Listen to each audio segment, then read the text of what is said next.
आप सभी लोगों को मेरा प्रणाम। मेरा नाम आकांक्षा तिवारी है और आज मैं आपसे बात करूंगी वक्री शनि और वक्री मंगल। अगर किसी बर्थ चार्ट में आप देखते हो तो आप उसकी महादशा या अंतर्दशा में किस टाइप के रिजल्ट को प्रिडिक्ट कर सकते हो। आई होप ये वीडियो देखने के बाद आप का वक्री सैटर्न और मार्स को लेकर यदि कोई कंफ्यूजन है तो वो पूरी तरीके से दूर हो जाएगा।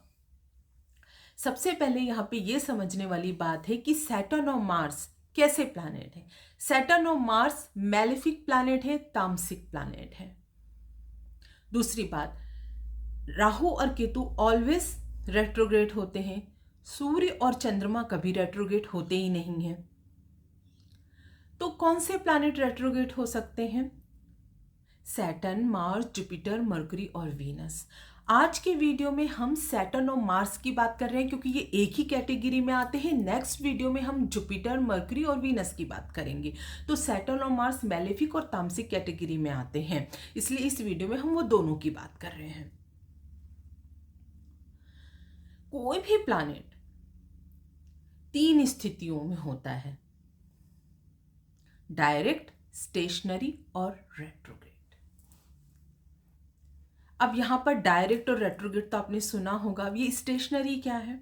क्या होता है, कोई भी प्लैनेट यदि डायरेक्ट है, फिर जब अगर वो रेट्रोग्रेड हो रहा है या रेट्रोग्रेड से वो डायरेक्ट हो रहा है तो एकदम से नहीं होता है। वो पहले स्लो डाउन हो जाता है, रुक जाता है, उसके बाद वो रेट्रोग्रेड होता है या रेट्रोग्रेड से डायरेक्ट होता है। तो उस पोजीशन को हम लोग स्टेशनरी पोजीशन बोलते हैं। जब प्लैनेट पूरी तरीके से स्लो हो जाए, अपनी पूरी एनर्जी लूज कर देता है, इनएक्टिव हो जाता है पूरी तरीके से, उसको हम लोग स्टेशनरी पोजीशन बोलते हैं। तो यदि कोई भी प्लैनेट आपके चार्ट में रेट्रोग्रेड है, इट मीन्स वो स्टेशनरी पोजीशन से होकर रेट्रोग्रेड हुआ है। तो ये स्टेशनरी पोजीशन में प्लैनेट कैसे बिहेव करता है? जब वो अपनी एनर्जी लूज कर देता है, पूरी तरीके से स्लो डाउन होकर इनएक्टिव हो जाता है। क्या सारे प्लैनेट एनर्जी लूज करने में या इनएक्टिव होने में सेम बिहेव करते हैं? नहीं करते हैं, अलग अलग करते हैं। तो जब सैटर्न और मार्स स्टेशनरी पोजीशन में आएंगे रेट्रोग्रेड होने से पहले, जब वो अपनी एनर्जी लूज कर देंगे, इनएक्टिव हो जाएंगे, तो वो स्लीपिंग मोड में चले जाते हैं। ये बात समझने वाली है। अब वो स्लीपिंग मोड में चले गए, उसके बाद वो रेट्रोग्रेड हो रहे हैं आपके चार्ट में। तो ये तामसिक और मैलेफिक प्लैनेट है। तो ये स्टेशनरी पोजीशन में जाने के बाद जब कोई भी प्लैनेट एक्चुअली रेट्रोग्रेड में आता है तो वो अपनी पूरी एनर्जी को इकट्ठा करता है और आगे बढ़ता है। इसलिए हम लोग बोलते हैं ना कि रेट्रोग्रेड प्लैनेट जो होते हैं उनमें चेस्टा बल बहुत ज़्यादा होता है, वो बहुत स्ट्रांग होते हैं। इसलिए हम बोलते हैं, क्योंकि प्लैनेट स्टेशनरी पोजीशन के बाद जब रेट्रोग्रेड में आता है, कोई भी प्लैनेट तो अपनी पूरी एनर्जी कलेक्ट करता है, पूरी फुल डिजायर के साथ वो आगे बढ़ता है। तो यदि सैटर्न और मार्स रेट्रोग्रेड होंगे तो वो क्या करेंगे? वो जस्ट स्लीपिंग मोड से उठेंगे। और वो मैलेफिक प्लैनेट है तो उनमें फ्रस्ट्रेशन भरा होता है, उनमें एंगर भरा होता है, उनमें सौरो भरा होता है कि हम क्यों सो गए, हम जिस चीज के लिए आगे बढ़ रहे थे वो हम नहीं कर पाए हैं। तो ये बहुत ही ज्यादा जो हो डिस्ट्रॉयर हो सकते हैं आपके लिए।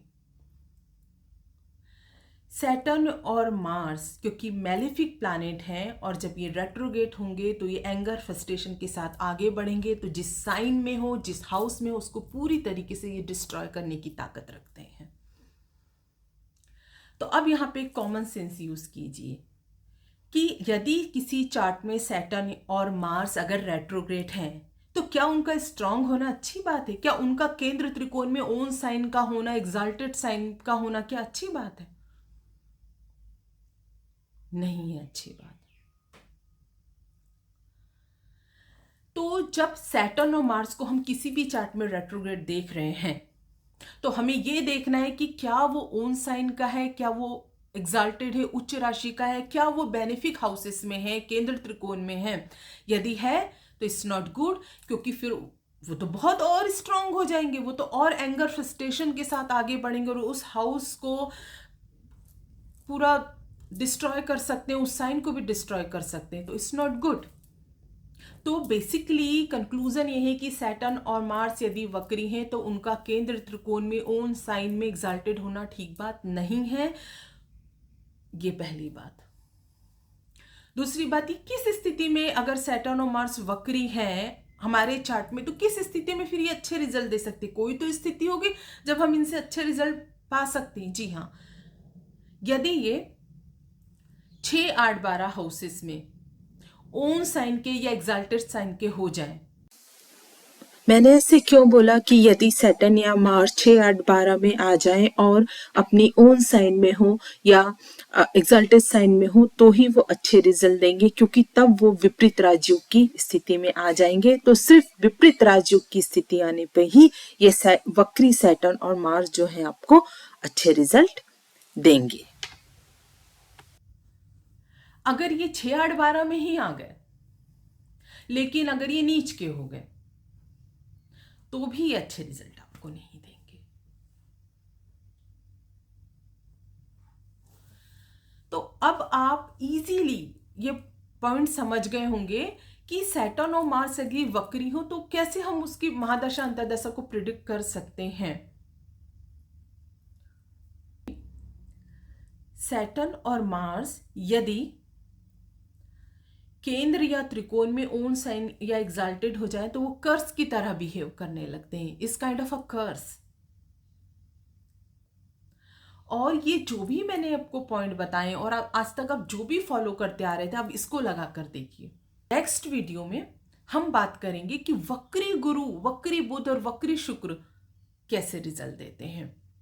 आई होप ये वीडियो आपको पसंद आया हो। वीडियो पसंद आया हो तो लाइक करें, चैनल को सब्सक्राइब करें। मेरे साथ जुड़े रहने के लिए, ये वीडियो देखने के लिए आपको प्रेमपूर्वक धन्यवाद। जय श्री राम।